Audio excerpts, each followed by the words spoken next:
Let's talk about the Wild West. You're probably picturing gunslingers, right? Well, there are a few names out there as legendary or as infamous as John Wesley Hardin. We're about to dive into the story of a man who might just be one of the deadliest guys to ever walk the American frontier. Okay, so get this. He once shot a man just for snoring. No, seriously. The guy was in the next hotel room, snoring too loud, so Hardin shot him. That one story pretty much tells you everything you need to know about the kind of casual, cold-blooded violence this guy was famous for.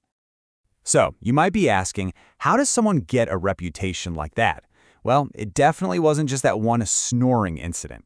Hardin's entire life was, for lack of a better term, a masterclass in violence. It's how he cemented his legend as one of the most dangerous men of his time. And his career in violence started shockingly early. I mean, look at this. At just 15 years old, he kills an ex-slave and goes on the run.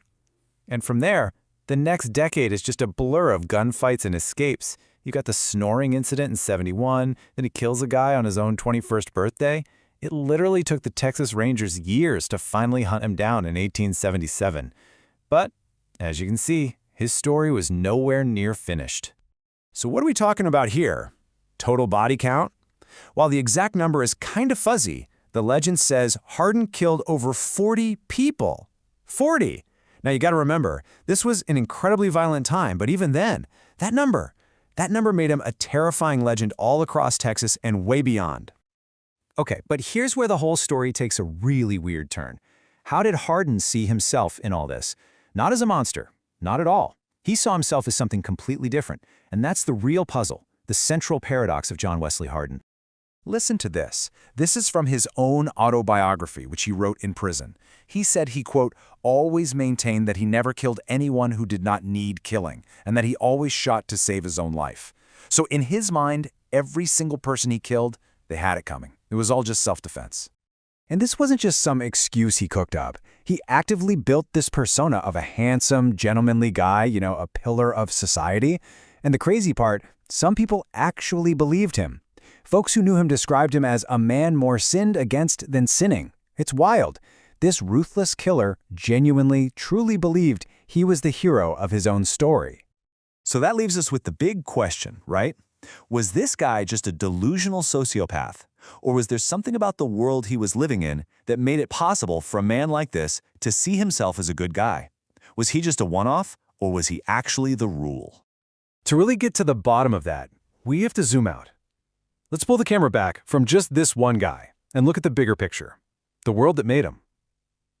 We're talking about post-Civil War Texas, a place and time of just absolute chaos and violence.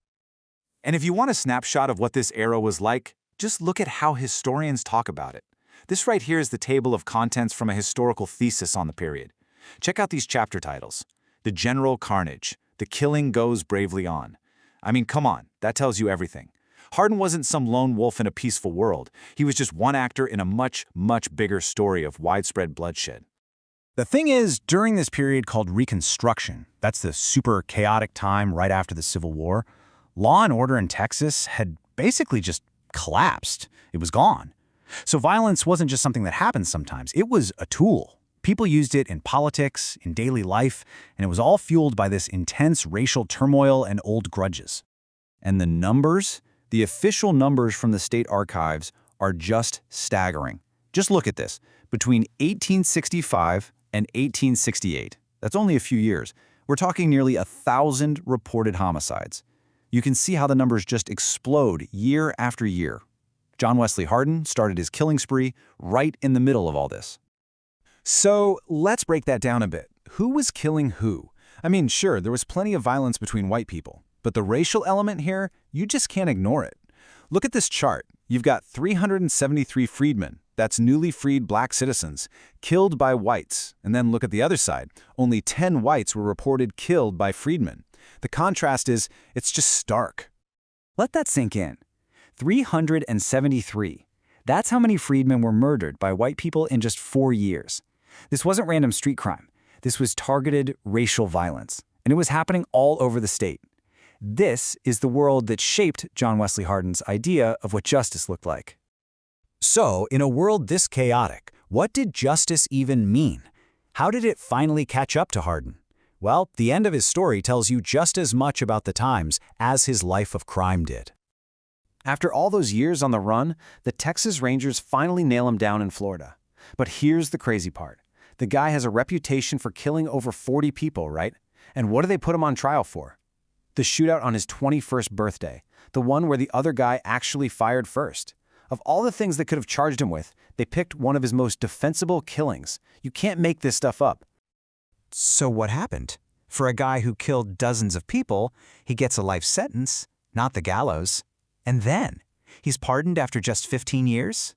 The disconnect between the crime and the punishment is just mind-boggling. And the last chapter of his life might be the strangest of all. He gets pardoned, moves to El Paso, and becomes a lawyer. I'm not kidding. But you know, in the Wild West, the official law wasn't always the final word. Just a year later, his past finally caught up to him. He was shot in the back of the head in a saloon, revenge for one of his old murders.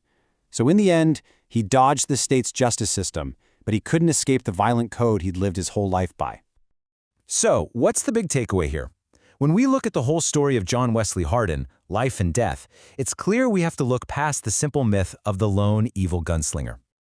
Here's the bottom line. John Wesley Hardin wasn't an anomaly. He was a symptom of his time.